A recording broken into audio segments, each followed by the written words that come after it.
सभी का स्वागत है हमारे YouTube channel study with Dharmveer PD class में। फ्रेंड्स, आज हम फिर से एक नई वीडियो को लेके आ गए हैं।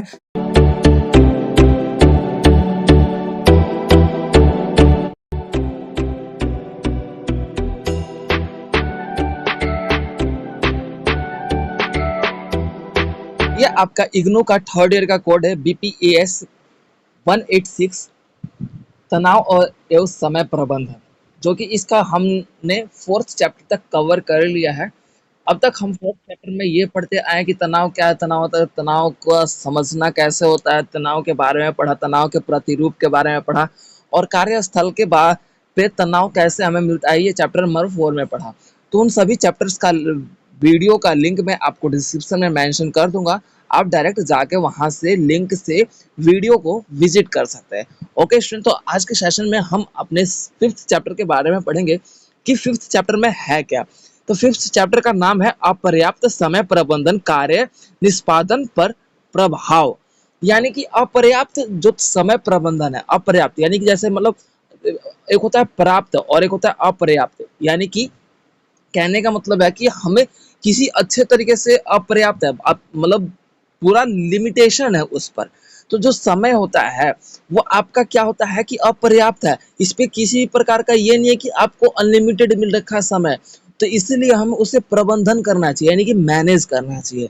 ठीक है, क्योंकि जो टाइम है ना भाई, एक बार चला जाता है वापस नहीं आता, इसीलिए वो अपर्याप्त है। यानी कि हम उसे लंबे समय तक संभाल के नहीं रख सकते। समय क्या है, निरंतर काल चलने वाली प्रक्रिया है, जिसके अंतर्गत मनुष्य है अपने जीवन के अस्तित्व व्यवस्था को, अपने कार्य को करने में सक्षम हो पाता है समय के अनुसार।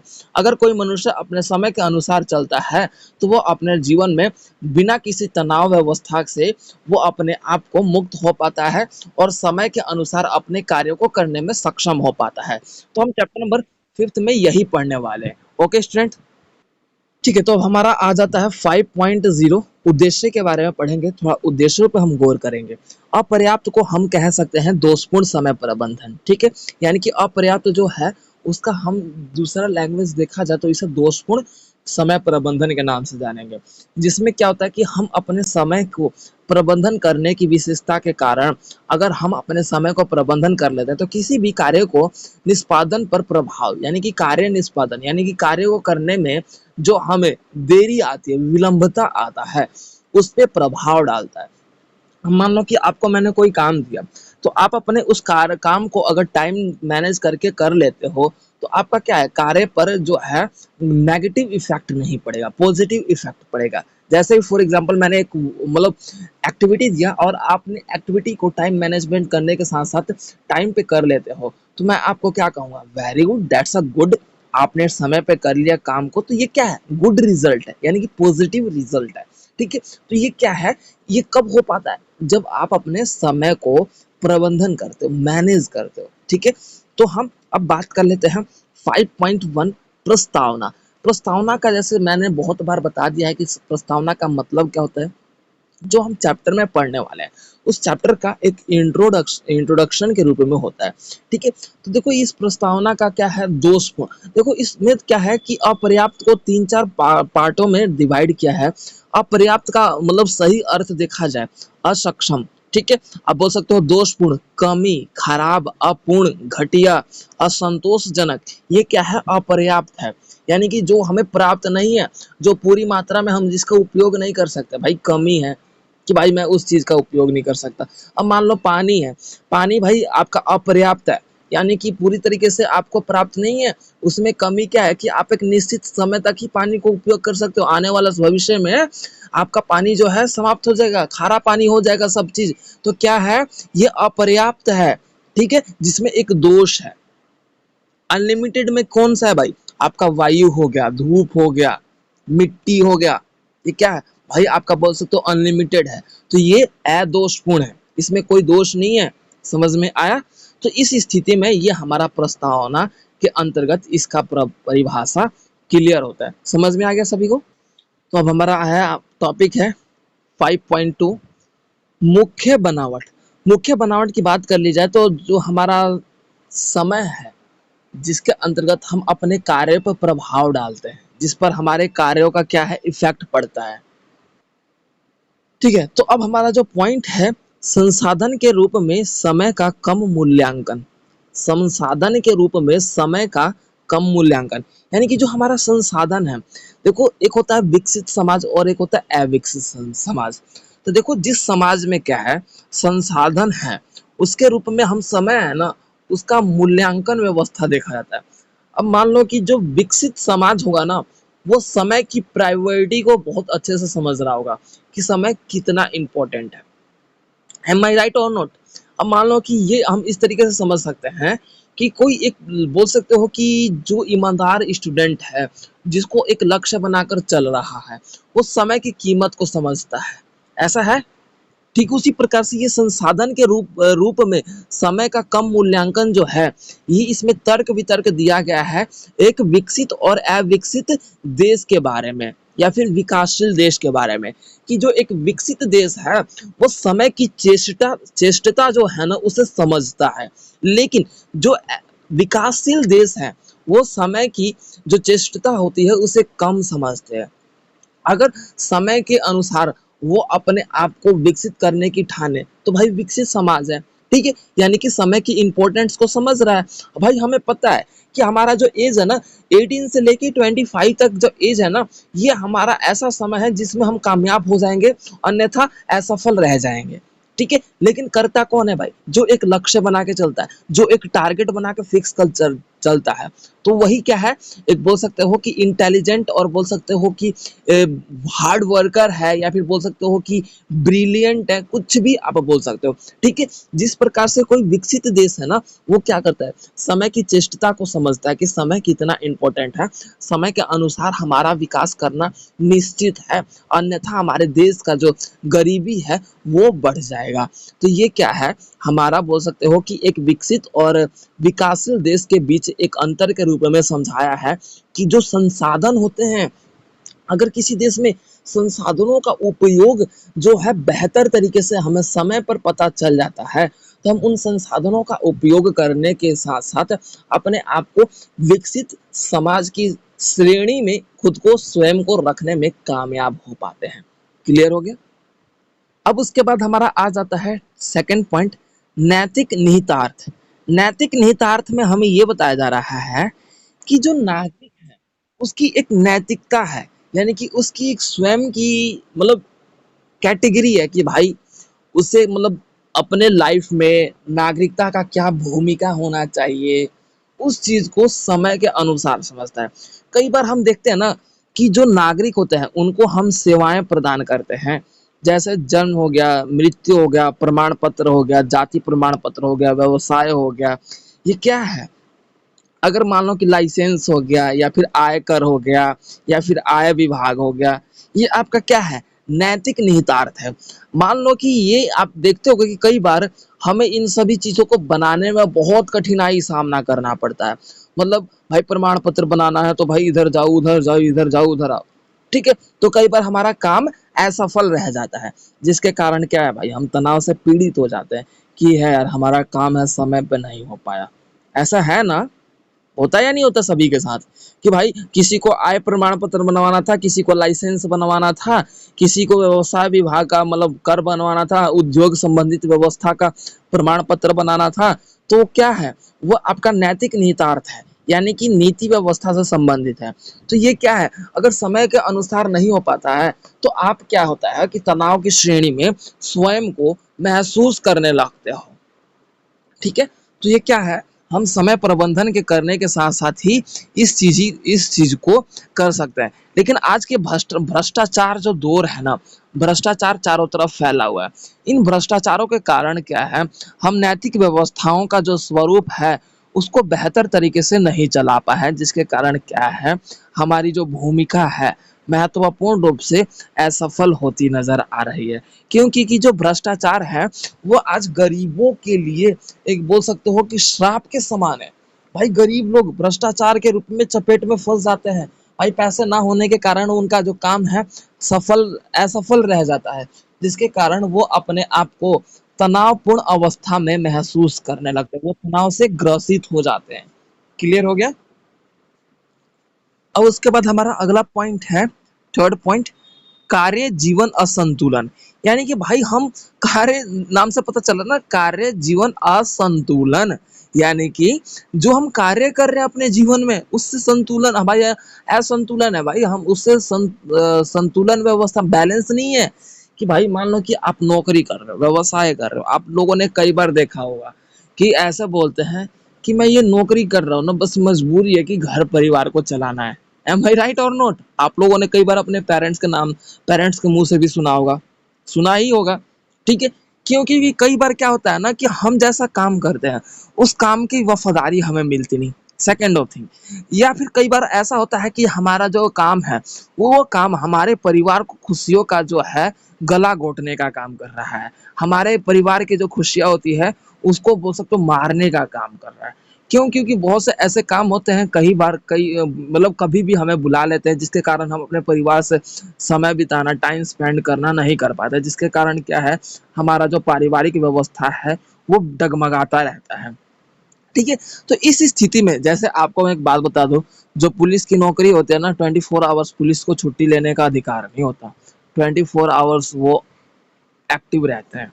भारत में ये एक नौकरी है, मतलब एक नॉर्मल से लैंग्वेज हमारे सोसाइटी की बात करूँ तो, ठीक है, तो उनमें छुट्टी लेने का अधिकार नहीं होता।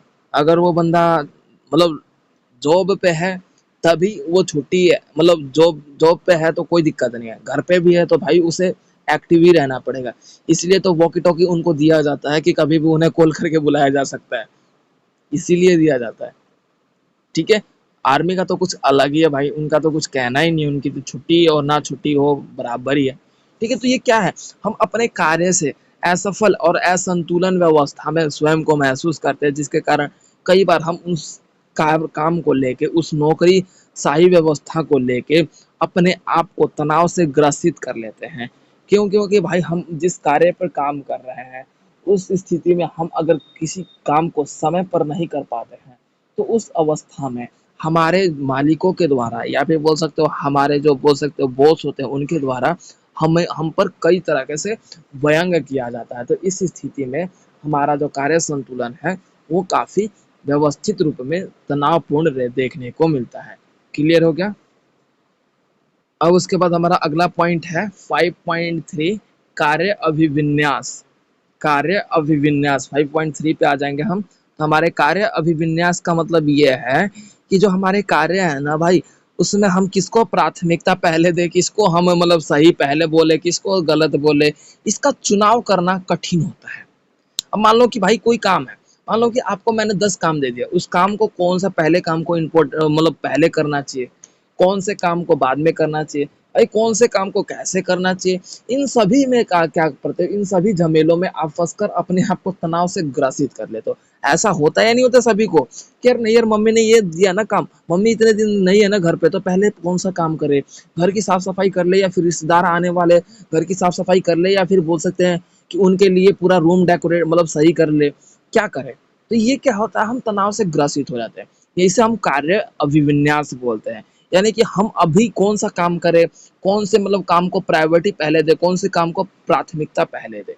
ठीक है, तो अब इसमें हमारा आ जाता है पहला पॉइंट जो है, सिंपल सा लैंग्वेज बोला जाए, कार्य सूची तैयार करने की लापरवाही।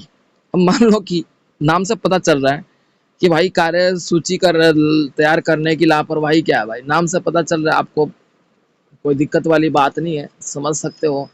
तो इसमें क्या है ना कि हम बात कर लेते हैं, तो ये है आपको बुक में अगर देखा जाए तो टू डू लिस्ट तैयार करने में लापरवाही आपका लिखा होगा।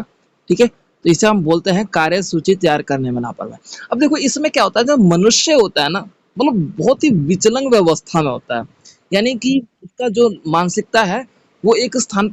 ठीक है, तो जैसे कि हम बात कर लेते हैं कार्य सूची। देखो मनुष्य जो है ना एक स्थान पे विचलित अवस्था में रहता है, तो अपने जीवन में जो उसे कार्य मिलते हैं उस कार्य को ये समझ नहीं पाता था कि उस कार्य में से कौन से कार्यों को हम पहले करें, किस तरीके की हम अपनी प्रायोरिटी रखें। मान लो कि यहाँ पे आप बोल सकते हो कि यहाँ पे अलग अलग जो दुनिया के सबसे बोल सकते हो सफल इंसान और नेताओं की बात कर ली जाए, लाल बहादुर शास्त्री की, बराक ओबामा की बात कर ली जाए, हेनरी फोर्ड की बात कर ली जाए, बिल गेट्स की बात कर ली जाए, इन सब का क्या है, आप लोग जानते हो कि ये महान विद्वान लोग हैं जो आपके बोल सकते हो कि दुनिया के नेता के रूप में भी जाने जाते हैं और सक्सेसफुल इंसान के बारे में भी जानते हैं। ठीक है? तो इनका जो कार्य सूची तैयार करने में लापरवाही हम इनमें नहीं देखेंगे। क्यों? क्योंकि इन्होंने अपने आप को इतना कामयाब कर लिया है और ये कामयाबी तभी मिल पाती है जब आप अपने किसी भी वर्क को करने में अगर लापरवाही नहीं बरतते तो। आप ध्यानपूर्वक अपने एक-एक काम को करते हो। ठीक है? तो यहाँ पे आपके बोल सकते हो कुछ पॉइंट्स दिए गए हैं, उन पॉइंट्स को हम ज़िक्र ना करके लिटिल बिट मैं ऊपर-ऊपर बता देता हूँ कि पहले मतलब पॉइंट में क्या-क्या है। क, ख, ग, घ, घ, अंग और च, छ, ज तक दिया है आपका जो ये पॉइंट्स। ठीक है? तो इन सभी पॉइंट को आप लोग खुद भी देख सकते हो, अन्यथा मैं लिटिल बिट बता दे रहा हूँ, आप लोग खुद बना के लिख सकते हो, इसमें कुछ ऐसा नहीं है। आप लोग सब हेडिंग भी देख सकते हो, सब हेडिंग के अकॉर्डिंग अपने अकॉर्डिंग बना सकते हो कि भाई जो मनुष्य होता है, उसमें क्या है, वो अपने मतलब किसी भी गतिविधियों को अपनाने में सक्षम नहीं हो पाता कि उसको जो कार्य करना है, उस कार्य में से सबसे पहले कार्य में कौन से इम्पोर्टेंस देना है। कि भाई हम मान लो कि आप एक एक्टिविटी बनाते हो तो भाई आपका डेकोरेशन पहले करना है या फिर एक्टिविटी बनाने से पहले ही आपका डिजाइनिंग करना है, उसके बाद आपको लिखना शुरू करना है। तो ये सारी बातें क्या है, आपका एक बोल सकते हो कार्य सूची तैयार करने का एक बोल सकते हैं कि लापरवाही है कि आप उस सूची को तैयार करने में असक्षम हो। ठीक है? अब उसके बाद क्या है कि आप सूची तैयार तो करते हो, लेकिन उसमें कुछ ना कुछ मिस्टेक छोड़ देते हो, कुछ ना कुछ कमी छोड़ देते हो, जिसके कारण क्या है, वो हमारा कार्य अभिविन्यास के रूप में देखा जाता है या फिर गलत हो गया या फिर बोल सकते हो कमी हो गया। ये कमी इसी रूप में देखा जाता है कि भाई हम कोई काम कर रहे हो, उस काम को बारीकी से ध्यानपूर्वक, गहराई पूर्वक ना करके हम उसे ऊपर-ऊपर बेमन से करते हैं। तो आपने कई बार डायलॉग भी सुना होगा कि मतलब बिना मन से किया हुआ काम कोई सफल थोड़ी ना होगा। आप लोगों ने अपने पेरेंट्स के मुँह से ही सुना होगा कि तेरा काम में मन नहीं लगता। ये क्यों सुना होगा? जब आप कोई काम करते हो लापरवाही के साथ करते हो, ठीक है? तो वो लापरवाही से काम किया गया काम क्या है, गलत हो जाता है, जिसके कारण एक तनाव का कारण बन जाता है और समय की विलंबता होने लगती है। क्लियर हो गया? अब उसके बाद हमारा सेकंड पॉइंट है कार्यों में प्राथमिकता की स्पष्टता। यानी कि अब देखो यहाँ पे क्या है कि भाई हम कार्य जो कर रहे हैं उसमें प्राथमिकता किसको दें, यानी कि इम्पोर्टेंस हम किसको दें। अब मान लो कि आपका स्टूडेंट है, लाइफ है, तो भाई आप इम्पोर्टेंस किसको देंगे। सिंपल सा लैंग्वेज है कि आप स्टूडेंट हो तो आप इम्पोर्टेंस किसको दे रहे हो, स्टूडेंट हो तो किसको देना चाहिए। फोन को देना चाहिए, गेमिंग में देना चाहिए, रील्स में देना चाहिए, या बुक में देना चाहिए, स्टडी में देना चाहिए। स्टडी में। यही है प्राथमिकता। यानी कि जो हम कार्य कर रहे हैं, उस समय के अनुसार हमें किसकी प्राथमिकता देनी चाहिए?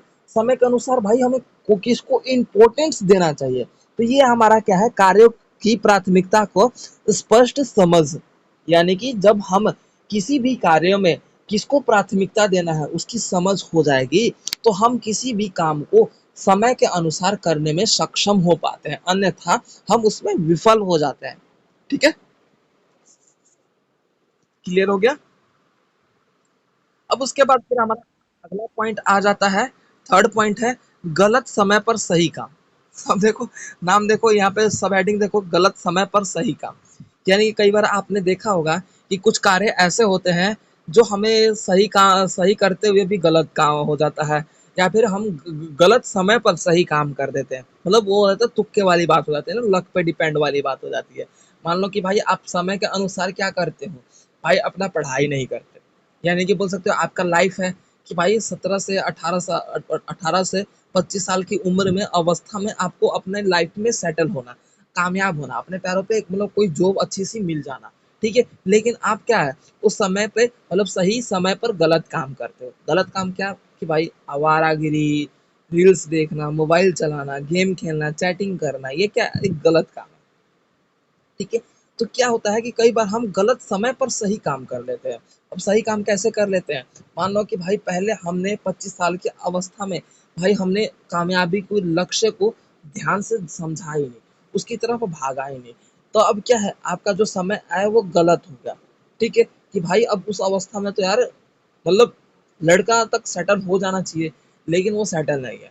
तो भाई उस अवस्था में क्या है कि कई बार वो उसे बाद में सूझबूझ होता है, जब उसे मतलब दुनिया का ठोकर लगता है ना, वो ठोकर लग के जब संभलता है ना, तब जाके वो क्या करता है, अपने काम को सही करने लगता है।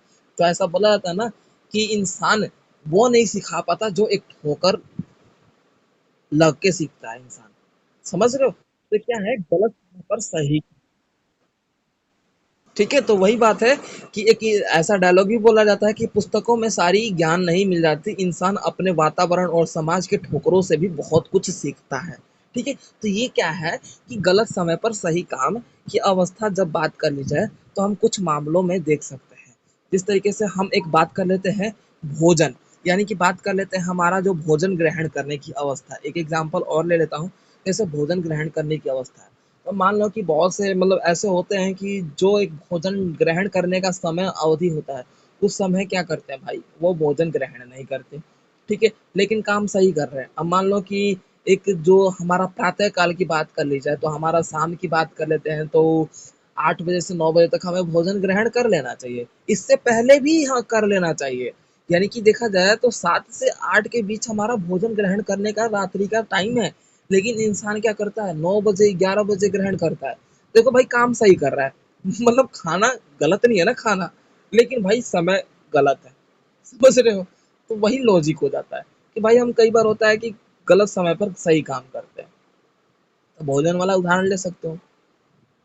ठीक है, अब उसके बाद फिर हमारा अगला पॉइंट आ जाता है, fifth fourth point, smart work. Smart work की बजाय कड़ी मेहनत बता रहा है। भाई हम आजकल के टाइम देखा जाए, आजकल का जो टाइम है, सिंपल से लैंग्वेज में बताओ कि आजकल का टाइम कैसा चल रहा है भाई, स्मार्ट वर्क या फिर कड़ी मेहनत, hard work? Anyone tell me, कौन सा समय चल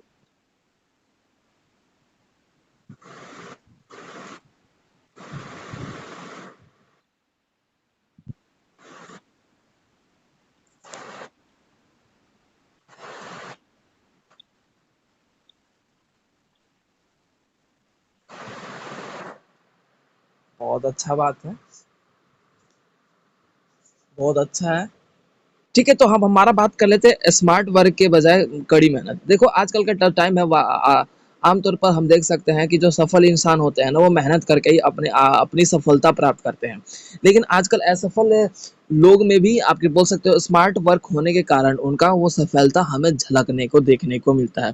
व्यक्ति की अवस्था के अनुसार, व्यक्ति के जो पेशेवर व्यवस्था है, पेशेवर जीवन है, उस अवस्था में वो अपने स्मार्ट वर्क के कारण ही अपने आप को एक विकसित लोगों की, या फिर बोल सकते हो कि एक विकसित इंसान के रूप में स्वयं को आगे बढ़ा पाता है।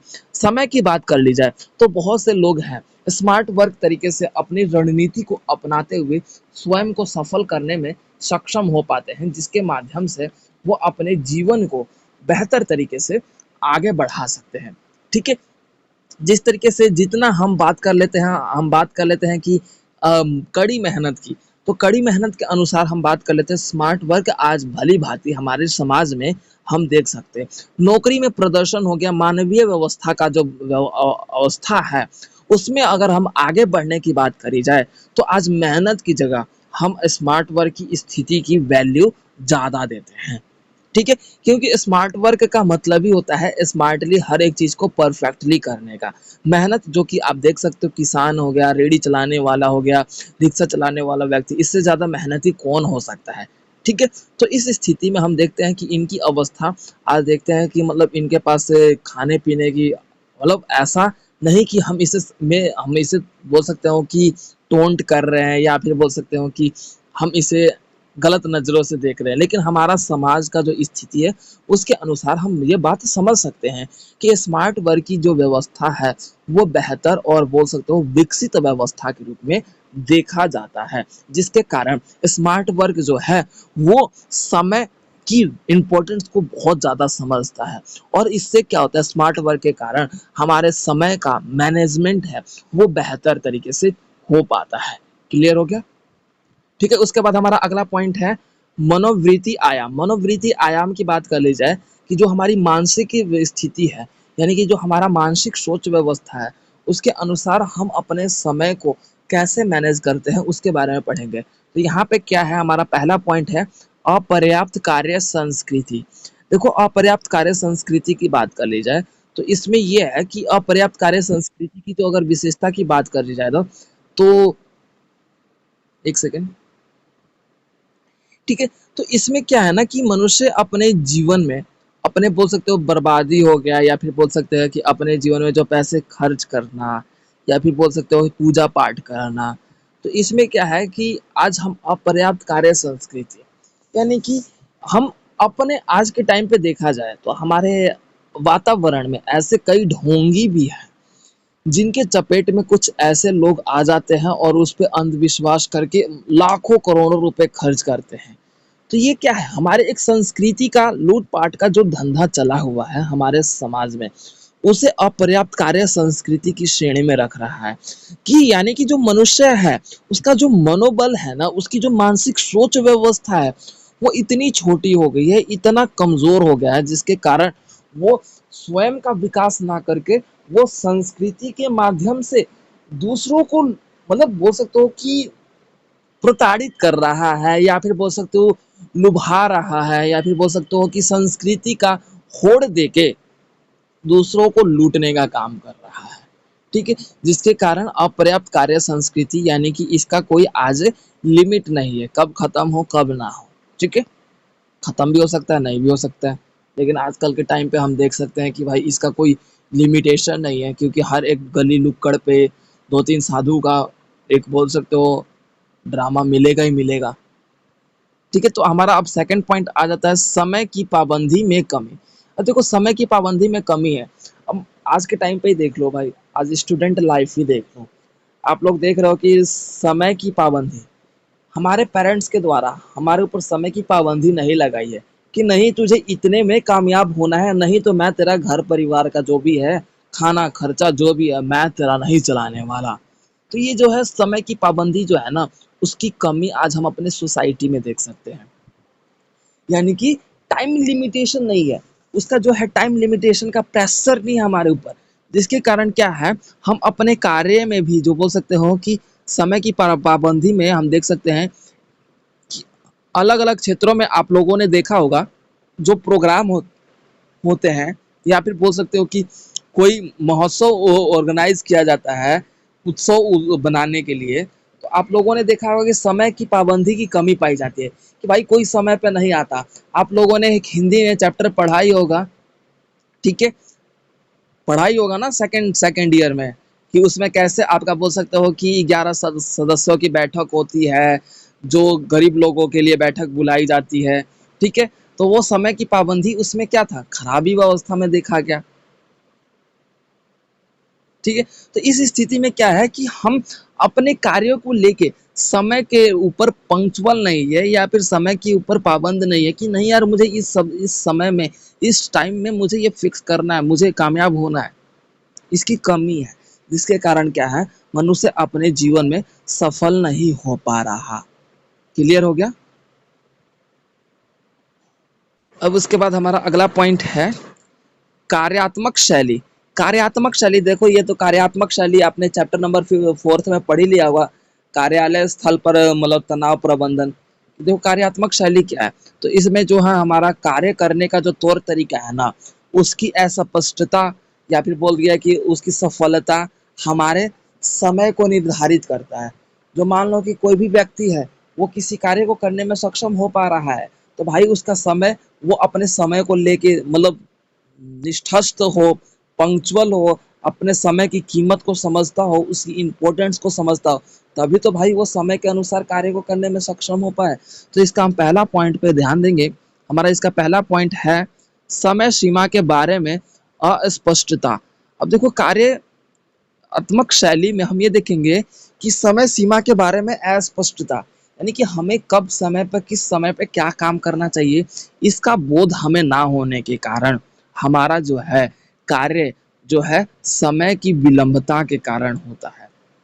ठीक है, इसमें सिंपल सा लैंग्वेज ये बोला जा रहा है कि समय की जो है अवस्था का सही बोध ना होने, ज्ञान, या बोध का मतलब होता है ज्ञान।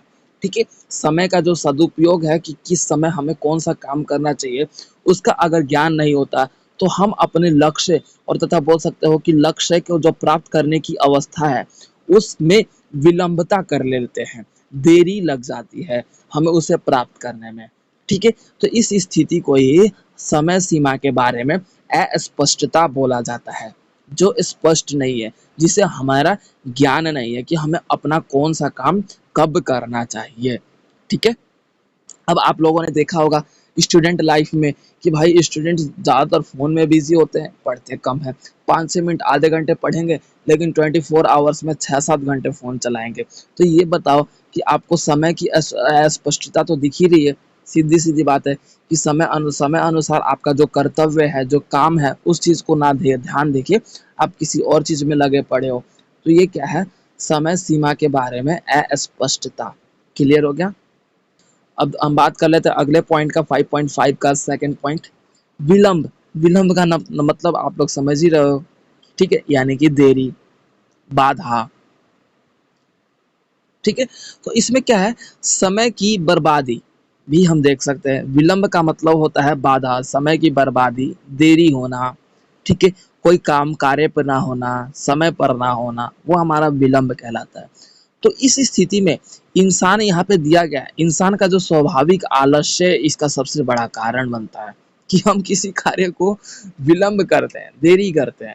सबसे बड़ा क्या है, आलस्य, उसका जीवन उसे त्यागने में मतलब बोल सकते हो कि बाधित करता है। दूसरा क्या है, संभावना में कमी, यानी कि ये हो पाएगा या नहीं हो पाएगा, ये मैं कर पाऊंगा या नहीं हो पाऊंगा, इतने में समय निकल जाता है भाई। ठीक है, तीसरा क्या है, जिम्मेदारियों में टकराव, कि भाई नहीं इसका तो ये काम है, मेरा नहीं था, ये इसका काम था। तो इसके कारण ऐसे लड़ते लड़ते हम जिम्मेदारियों के कारण हमारे में विलंबता होने लगती है। ठीक है, उसके बाद जोखिम भरा कार्य, कि भाई नहीं यार ये तो खतरे से भरा पूरा है, ये तो यार मैं कैसे कर पाऊंगा, मेरे को तो नहीं लग रहा कि मैं इसका सामना कर पाऊंगा, इतने में समय निकल जाता है। तो यहाँ पे आपके इतने बिंदु दिए गए ना, इन बिंदुओं का मैंने 4 मतलब बता दिया, स्टार्टिंग के 4 बिंदुओं का मतलब बता दिया मैंने। ठीक है, तो ये बिंदु आप अच्छे से समझ सकते हो, कोई दिक्कत वाली बात नहीं है। ठीक है, क्लियर हो गया? विलंब का मतलब कि हमें कार्य में देरी होना का मतलब बोल सकते हो कि काम समय की बर्बादी होना, विलंब मतलब देर करना। ठीक है, समय की कीमत का ना पता करना। ठीक है, तो ये आपका विलंब कहलाता है। उसके बाद हमारा अगला आ जाता है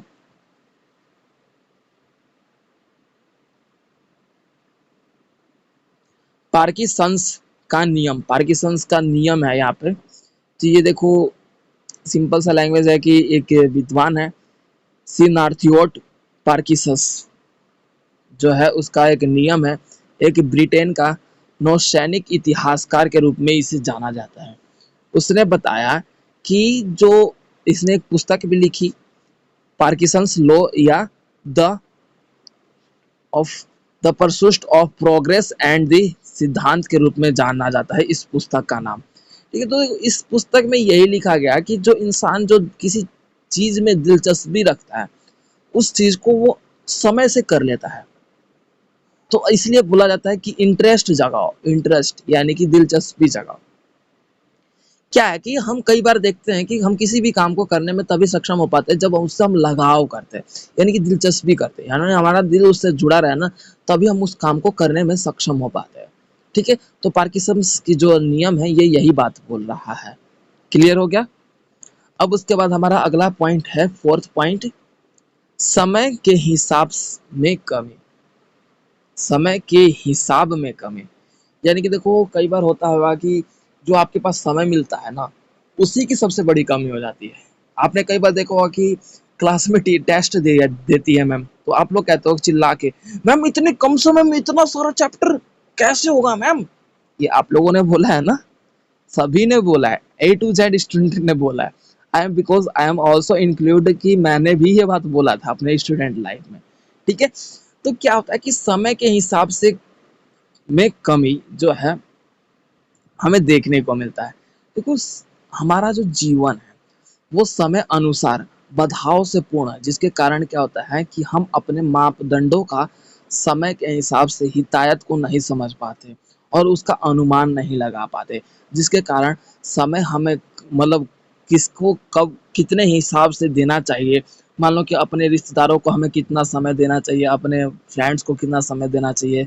तो उस स्थिति में क्या होता है कि हमें कई बार ये देखते हैं कि मान लो कि हमें पेरेंट्स को अपने रिश्तेदारों को कम समय देके पेरेंट्स को ज़्यादा देना चाहिए, अपने फ्रेंड्स को कम समय देके अपने पेरेंट्स को ज़्यादा समय देना चाहिए, ठीक है? फ्रेंड्स को कम समय देना चाहिए। तो ये सारी बातें क्या है कि समय के हिसाब में कमी क्या है कि हम इसका अनुमान सही तरीके से तर्क-वितर्क नहीं कर पाते, ठीक है?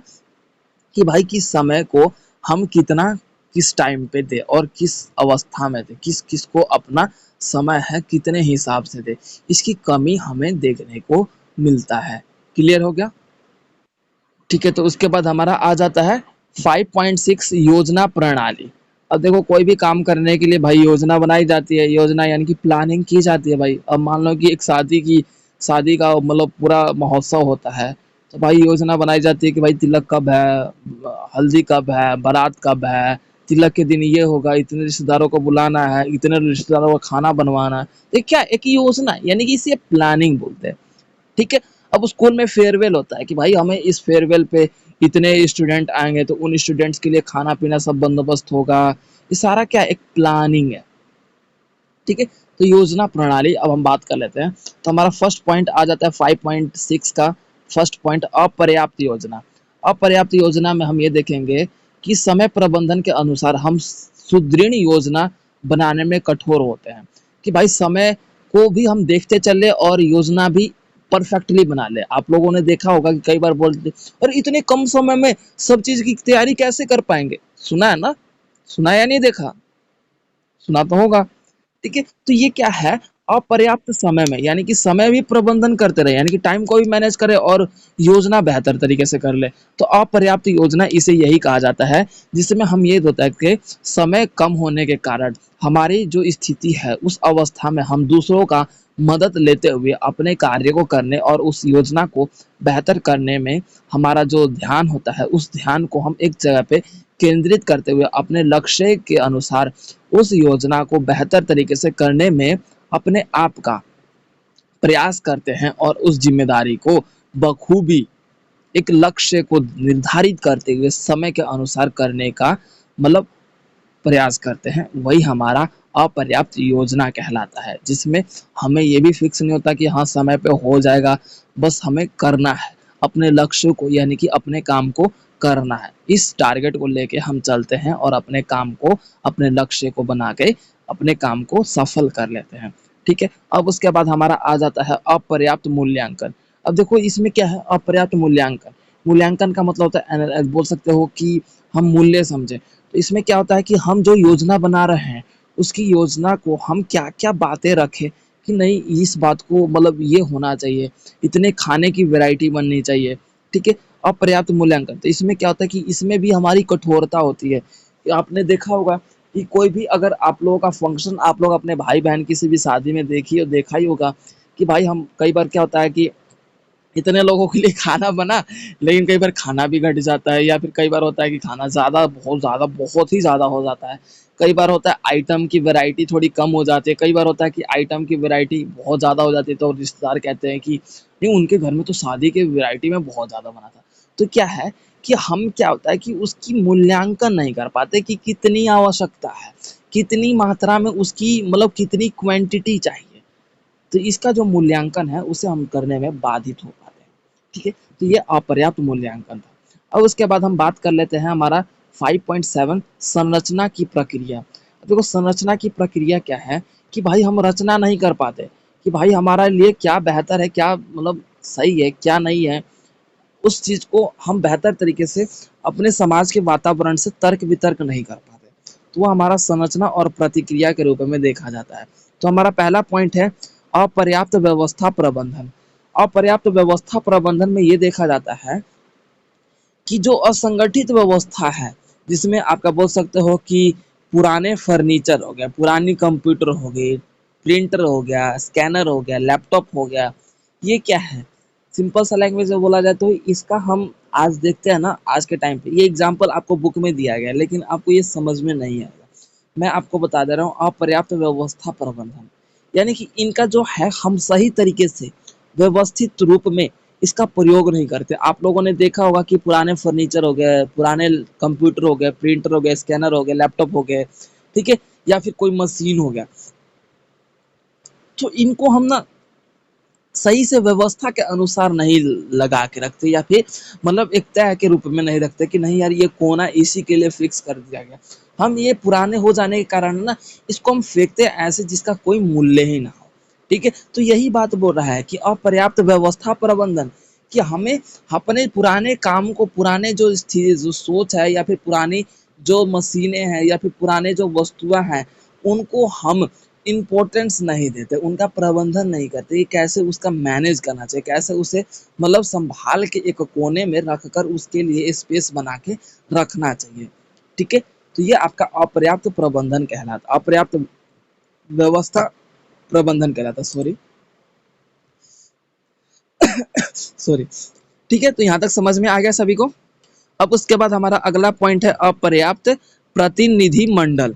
अपर्याप्त प्रतिनिधि मंडल ये है कि देखो यहाँ पे विश्वविद्यालय हो गया, अस्पताल हो गया, उद्योग हो गया, राज्य हो गया, सामाजिक प्रणाली हो गया, नीति व्यवस्था हो गया। तो इसमें क्या होता है कि हम क्या होता है कि प्रतिनिधि, देखो ध्यान से सुनो, प्रतिनिधि यानी कि इसका जो लीडर होता है उसका चुनाव हमें कैसा करना चाहिए उसका नहीं कर पाते हम। यानी कि जैसे मान लो कि आप नेता को ही चुनते हो, नेता का चुनाव कैसे करना चाहिए, कौन सा नेता हमारे लिए बेहतर है, कौन सा नेता हमारे लिए कार्य बेहतर कर रहा है, इसका क्या है, हम सोच व्यवस्था में डूबे रहते हैं, जिसके कारण क्या है कि मतलब कौन सा नेता हमारे लिए बेहतर होगा, बेहतरीन कौन सा है, इस बात का हम सही तरीके से तर्क वितर्क स्वयं में नहीं कर पाते, जिसके कारण क्या है कि आप लोग देखते भी होंगे कि हम गलत नेता को चुन के लेके आ जाते हैं सामने। ठीक है, तो ये आपका बोला जाता है। तो विद्यालय में भी, अस्पतालों में भी भाई क्या नीतियाँ बनानी चाहिए, ठीक है, कौन सी नीतियाँ लोगों के लिए फैसिलिटी प्रदान करेगा, कौन सी नीतियाँ पेशेंट के लिए बेहतर होगा, ये सारी बातें हम नहीं कर पाते।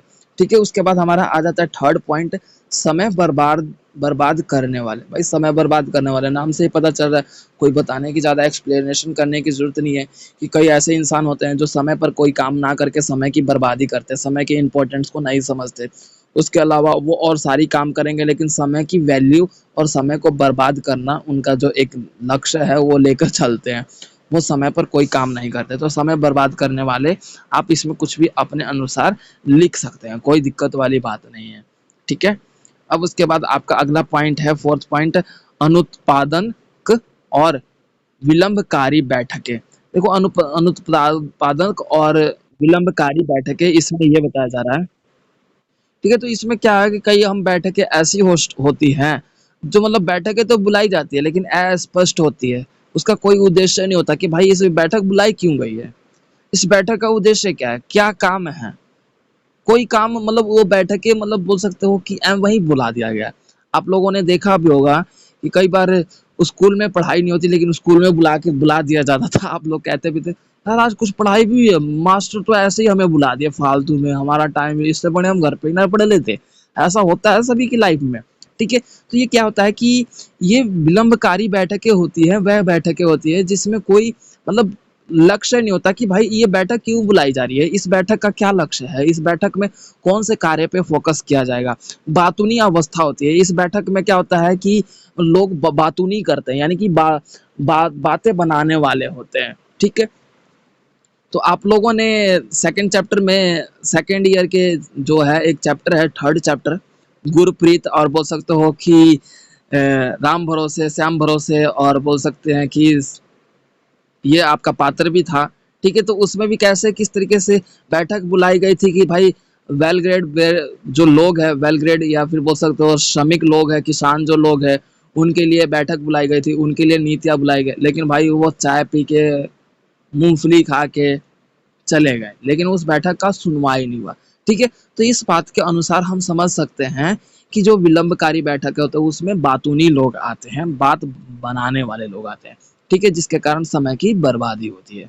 ठीक है, तो अब उसके बाद फिर हमारा अगला पॉइंट है, फिफ्थ पॉइंट है, सोचने के समय में कमी। भाई हमें थिंक करना है कि भाई हमारे लिए क्या बेहतर है, क्या सही है, क्या सही नहीं है, इसका चिंतन करने में हम असफल होते हैं।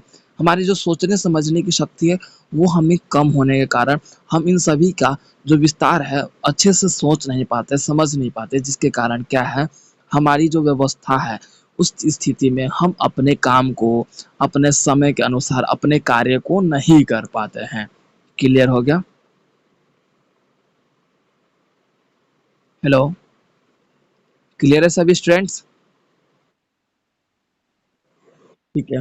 उसके उसके बाद हमारा अगला पॉइंट है 5.8 निष्कर्ष। उसके बाद ये हमारा चैप्टर कंप्लीट। देखो, निष्कर्ष का मतलब होता है कि जो आप लोगों ने चैप्टर पढ़ा उस चैप्टर का पूरा एक निचोड़। जैसे कि आप लोगों ने 9th-10th में साइंस की बुक में आप लोगों ने एंड ऑफ द चैप्टर एक ब्लू बॉक्स में समरी देखा होगा कि पूरे चैप्टर का निचोड़ होता था, इंपॉर्टेंस। ठीक है, तो ये आपका निष्कर्ष है जिसे हम कंक्लूजन के रूप में देखते हैं। तो इसमें आपने देखा होगा कि समय की बर्बादी हो गया, अपर्याप्त बैठक हो गया, योजना योजना में लापरवाही, ठीक है, समय पर अवस्था रूप में कार्यवाही, समय की चेष्टा को सर्वश्रेष्ठ व्यवस्था को हम समझ नहीं पाते कि हमारे लिए क्या बेहतर है, कौन सा काम बेहतर है। तो इन सभी बारे में हमने पढ़ा। तो ये आपका निष्कर्ष था जो कि कंप्लीट होता है। तो ये आपका चैप्टर नंबर 5th भी कंप्लीट होता है। इससे पहले हमने 4th चैप्टर तक कवर कर लिया है। उसका लिंक मैं आपको डिस्क्रिप्शन में मेंशन कर दूंगा। आप लोग जाके डायरेक्ट उन लिंक्स पे उन चैप्टर